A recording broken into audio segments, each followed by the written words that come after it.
Good morning, everybody. My name is James, and those of you who've heard me speak before know that I'm not super long-winded. I'm usually 20 to 30-minute range. But this morning, I am filling in the T. Russell Hunter slot. So if you would, please turn to Acts 17 and buckle in for the next 85 minutes. So I'm tasked with talking about speaking up in the marketplace. Going through the theology of what that means and dealing with some practicals and how we can do that. So speaking up in the marketplace is, of course, a reference to Acts 17, Paul in Athens. So as you're turning, the context of this passage is Paul, Silas, Timothy, they're preaching in Thessalonica. The unbelieving Jews there do not like what they hear. They basically run them out of town, so they go to Berea, where the Bereans, as we say, they tested what Paul and Silas and Timothy were saying against the scriptures and found it to be true. This is the Christ, this is the Messiah. But then the unbelieving Jews from Thessalonica come along into Berea and stir up a mob and basically run them out of that town as well. Now, Paul goes right to Athens. Silas and Timothy hang out there for a bit. And that is where we'll pick up in Acts 17:16. Verse 16. While Paul was waiting for them in Athens, he was greatly distressed to see that the city was full of idols. So he reasoned in the synagogue with both Jews and God-fearing Greeks, as well as in the marketplace, day by day, with those who happened to be there. So first question, what is the marketplace? So in Athens, the marketplace, it was called the Agora, and it was the hub of all Athenian social life. This is where the farmers would come to sell their meats and vegetables. This is where tradesmen would come to promote their services. This is where street performers would come and perform. It's where philosophers would go and debate philosophy. Athens is a very philosophical society. And so if we read on here, picking up verse 18, some of the Epicurean and Stoic philosophers also conversed with Paul. And some said, "What does this babbler wish to say to us?" Others said, "He seems to be a preacher of foreign divinities, because he was preaching Jesus and the resurrection." And they took him and they brought him to the Areopagus, saying, "May we know what this new teaching is that you are presenting, for you bring some strange things to our ears. We wish to know, therefore, what these things mean." Now all the Athenians and foreigners who lived there would spend their time in nothing except telling or hearing something new. All right, so there's two things to know about the marketplace. So first of all, it's where the people are, right? He's not going just to be near the transaction of money, the changing of hands of money. No, it's because people are exchanging goods and services. People are hanging out. People are discussing. And the other component here is that there's ideas being exchanged. It's a place where ideas can be exchanged, can be debated.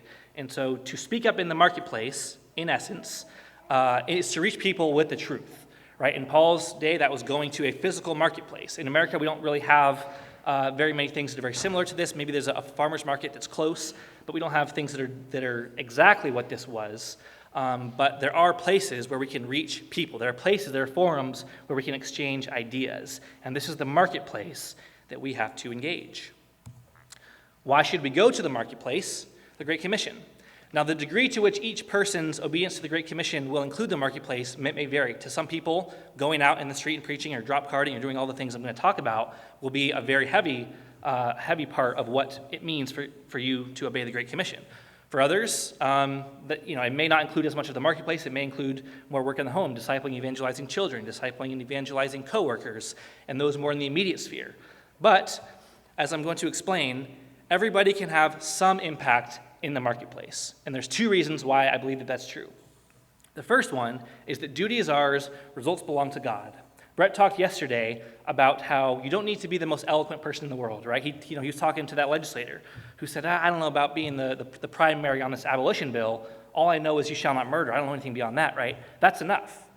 Okay, well, if you know the gospel, that's enough when it comes to proclaiming the gospel. Does it help to read a bunch of Greg Bonson and Cornelius Van Til and watch Ray Comfort videos and all these people online? There's good that can be learned from those things, but if you know the gospel, you know enough. I think back to some of my early days, back at a pro-life group I used to work for. We would go out and we would just basically do street engagement. That was kind of my roots in this movement, my getting started. And I would evangelize people. And at first, I was not very well schooled in apologetics. And so there would be a lot of conversations I would come away from really discouraged because I'm speaking to an atheist, who's who's a major in astronomy or a major in biology. He's talking about the expansion and contraction of the universe, or he's talking about the division of the cell, or different things like this, and I don't know how to answer him, right? And so I came away from those discussions very discouraged, as if I didn't do my job. But no, I proclaimed the gospel to him, right? So he's not going to be persuaded necessarily by me out-schooling him in a debate. That's not going to win him into the kingdom. I'm not going to debate him into the kingdom. Ultimately, it's going to be God opening his eyes, removing the scales from his eyes. And debate can be a part of that, right? But if you know the gospel, you know enough. You know what removes scales from eyes, and it's the gospel. So please do, read apologetics books and all that stuff. But if you know the gospel, you know enough to go in the public square. The other reason that everyone can go into the marketplace, there are some ways that are maybe more time-consuming, maybe more difficult to reach people, and I'll talk about some of those. But there are also some very, very easy ways to reach people that I'm going to go through that all of us can be doing, basically no matter what the rest of our life entails. So, how to reach people, how to speak up for the preborn and for your Lord in the marketplace. This is not an exhaustive list, but this is a pretty good starting place for speaking up in the marketplace. 1, public proclamation and passing out of literature. 2, drop carding. 3, sign and banner holding. 4, social media. And 5, creative campaigns. So let's start with public proclamation, public evangelism. Again, know the scriptures, right? If you know the scriptures, you know enough. Another thing to know well when you go out is know the cultural idols. In our day, this is radical individualism and relativism, right? Atheists who think, your truth is your truth, my truth is my truth. And so knowing how to apply the gospel in conflict with the idols of the day is a very helpful thing for this as well. Another important component of this is going where the people are, right? Paul went to the marketplace because in Athenian society, that's where all the people were, right? And so go to places where people are. Go to the park, go to the university, the bus stop, shopping area, bar district, festival, farmer's market. Wherever it is in your town where people meet is where you can go to proclaim the gospel. Now, the reason I kind of mixed public proclamation and handing out materials is I think both are important. I think when you do go and proclaim the gospel publicly, I've had a lot of conversations. You'll be talking to someone in the street and they have to get home, right? They've got kids or they've got work or they've got something they need to get to. And so having something to hand them as they go, I think is a very, very helpful thing.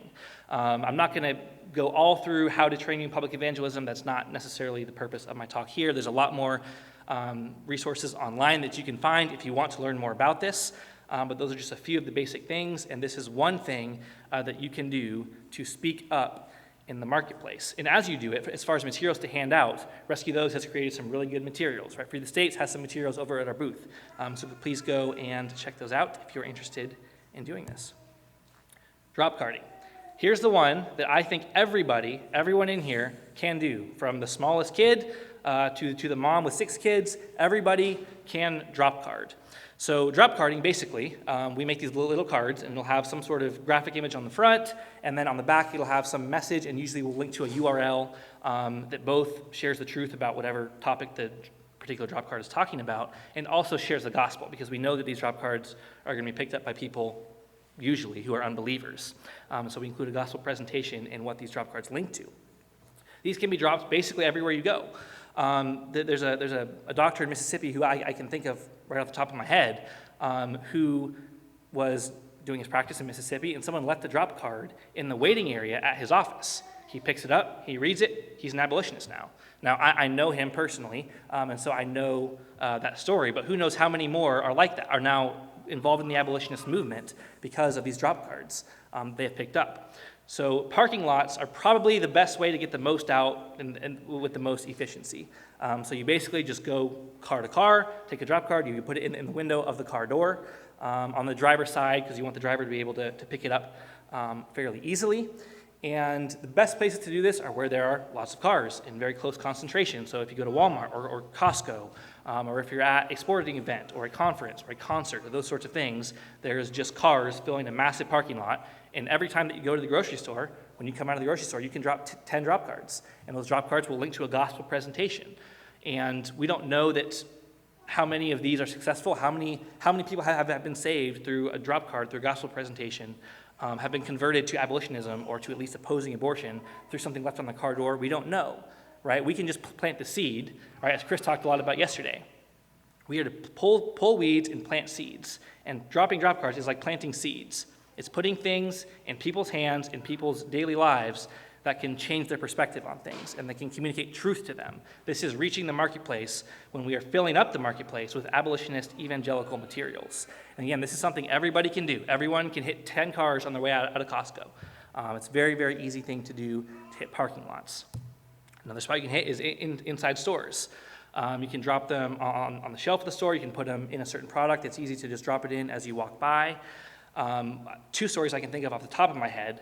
One time I was in a coffee shop in Seattle, and I left one on the counter, and then I walked out of the coffee shop, and I looked in the window to kind of see what the barista would do when she came by and cleaned the table. And she grabbed it, and she looked at it. It was a victim image drop card. And she looked at it for about 10 seconds, with a very concerned look on her face. And then she went back to the other employees, and she showed the drop card to her friends in the store. Right? And so they're all getting this image burned into their mind of what the truth about abortion is, and they're talking about it from one drop card that I left on the table. I remember the same thing at a sandwich store. I was coming back from a Seahawks game one time, and I put one on the table in the sandwich shop that we went into, and again, the guy takes it and shows it to his friend who was working at the store with him. And so employees often show these to each other, and so dropping them in stores is another good way to do it. One thing here, you want to drop proportionally to the size of the store. So if you're in a Walmart or a Costco, you can easily drop 10, 15, 20 drop cards in there because it's a huge store. If you're in a little gas station mini mart, if you drop that many, they're obviously going to see you and they're just going to go and pick them all up and throw them away probably. So you only probably want to drop 2 or 3 in a smaller place. So drop proportionally to the size of the store that you're in. Gas stations. Gas stations are super easy. You just put it right in the credit card slot. As you're leaving, the next person who comes by is going to receive that. They're going to get a gospel presentation. They're going to get the truth about abortion burned into their mind. Very, very easy way to get drop cards out. And if there aren't many people around, you can throw it in multiple spots around the gas station easily without raising any notice. Drop carding principles. Basically, I gave you a few ideas: stores, parking lots, gas stations, but anywhere people will find them, anywhere someone will see it and pick it up is a good place to leave a drop card. When you drop card, you want to consider the message and the audience. So say if I'm going to a Christian concert, I'm going to take a drop card with a message that's tailored toward converting pro-lifers to abolitionism. If I'm just in a Walmart or the parking lot at an OKC game, then I'm going to take one that's aimed at converting people who support abortion to converting them to the gospel and to converting them to seeing that abortion really is murder. And so you want to consider the drop card, the message that it is when you drop it, wherever you are dropping it. There is public proclamation, and that's important, but when you're drop carding, it's not necessarily public proclamation, right? And so you don't want to necessarily, get seen by, whoever owns that parking lot and then get told to leave or whatever. You're not trying to start conversations. You're trying to get as much lit as you can out and as quickly as you can. So you're not trying to engage people in conversations. And it's, again, the marketplace should be flooded. There's no reason that we can't flood the marketplace with drop cards. Right? There's other ways, there's quadfolds, there's pamphlets, but drop cards are so easy. There's no reason that everyone in Muskogee, everyone in Norman, when they go to the grocery store, can't have drop cards in their windows. It's a very, very easy way to engage people in the marketplace. Another way, sign holding. So kind of like a giant drop card, right? And so you go to a busy intersection with a sign. We have some here over at the Free the States table in the back room there. And you hold a sign near a busy intersection, and everyone who's driving by is going to see that. They're going to have that image burned into their mind. Another thing you can do is overpass banners. These are a bit more difficult to get a hold of, not as common to get a hold of, but there are places that you can get banners and basically just zip tie them to an overpass and hang out up there for an hour, and you can get 100, if it's I-35 or I-40 or something, some busy highway, you can get a lot of eyes on the truth. And so this is a way to get the truth about abortion out en masse. You should be ready for evangelism, ready for engaging about abortion with people who are walking by, but there won't necessarily be lots and lots of people walking by. The main thing is to get these images, get these brief phrases burned into people's minds. Another one, social media. I won't go too deep into this because John is going to address this later today. But as Brett talked about, again, it's very, very easy to share content, right? If you want to create content, that's great. If you want to create videos, if you want to write out a well-thought post about how evil abortion is, a well-thought-out post about how abolitionism is the appropriate response to the evil of abortion, that's great.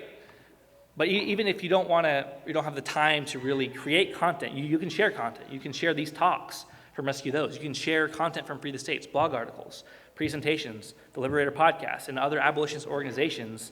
You can reach people. You can reach the marketplace with a few clicks of a button.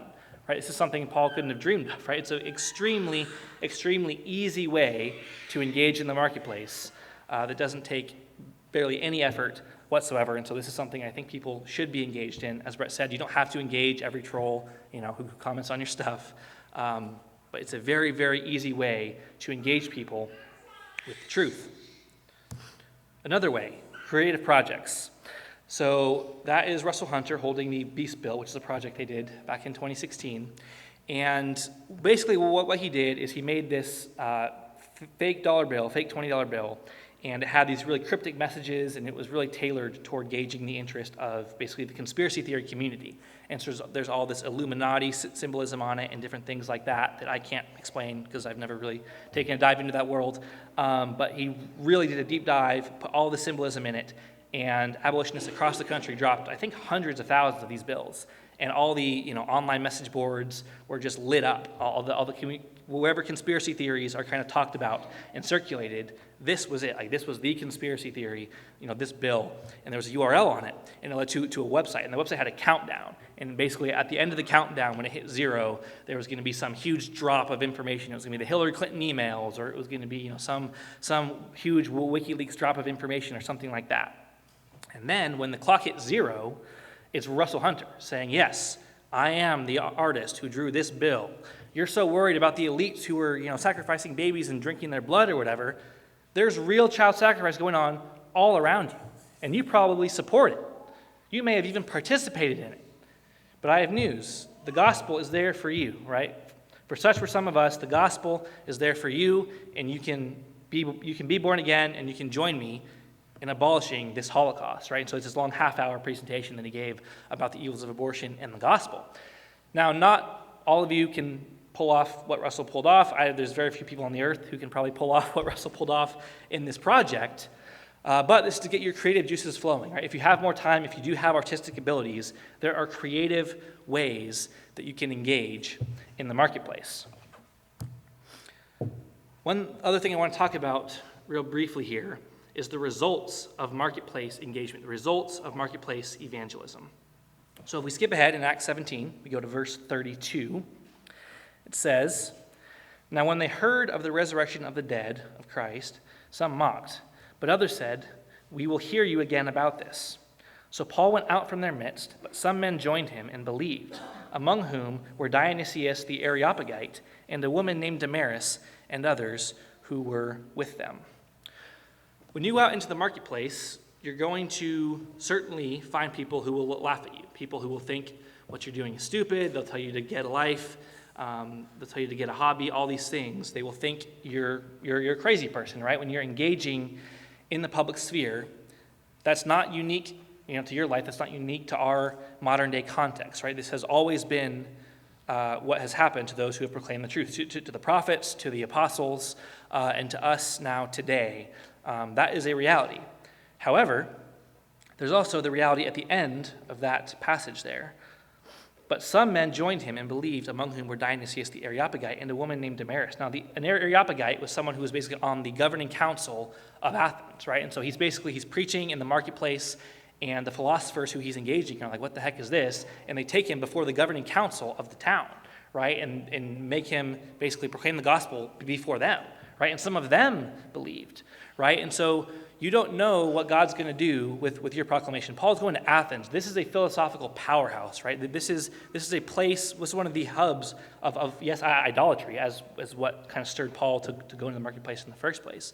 But philosophy, he's taken on a huge, huge pillar of ancient society, right? Alone, right? He doesn't have Silas there, he doesn't have Timothy there. He's going into the city alone, into the marketplace and proclaiming the gospel. And God did something very, very powerful. Now, we won't always see what God is doing, but God can do powerful things through engaging in the marketplace. Right? So I was practicing this talk last night at the Airbnb, and I took a quick break to check my email, and I got an email from a lady in Arkansas. And she said, "Hey, there's this website of this guy running for governor of Arkansas. You should go check out his website. I think you'll like it. And I'm reading through it, and it says abolitionist, not pro-life. Okay, that's pretty cool. And then I keep reading, and there's some good stuff. And then there's the 6 reasons to not support incremental legislation. I'm like, oh. And then I start reading it, and I'm like, oh, this sounds pretty familiar. And then I'm like, oh, I wrote this, right? So someone took a pamphlet, right, that Free the States printed and produced, and they were passing it around in Arkansas. I don't know who it was. I know a few abolitionists in Arkansas, but I'm sure there's many who I don't know about. Some of them were distributing our pamphlet. It ended up in the hands of this guy who's running for governor of Arkansas. Now, he's not the Republican candidate, so he doesn't have a great chance to win. But a guy running for the governor of Arkansas who gets this pamphlet and says, yep, that's it, and basically reprints the pamphlet in full on his website, right? And so there's materials being created that Free the States is creating, that Rescue Those is creating, right? On IVF, I have not seen a better printed address of the IVF issue than what Rescue Those has put out. Right, their pamphlet on abolitionism is excellent. Right, their pamphlet on the role of civil magistrates in society and before God is excellent. Right, Free the States is creating these materials, and yes, we distribute them ourselves. We create them, and we go to University of Oklahoma, and we go to Main Street in Norman, and we pass these things out. But we need you guys to do it too. Right, one of the things that Brett talked a lot about yesterday is how a lot of the pro-life establishment, basically, they're up and they're talking in churches and conferences and all this stuff saying, support us, give us money, and we will go do this thing.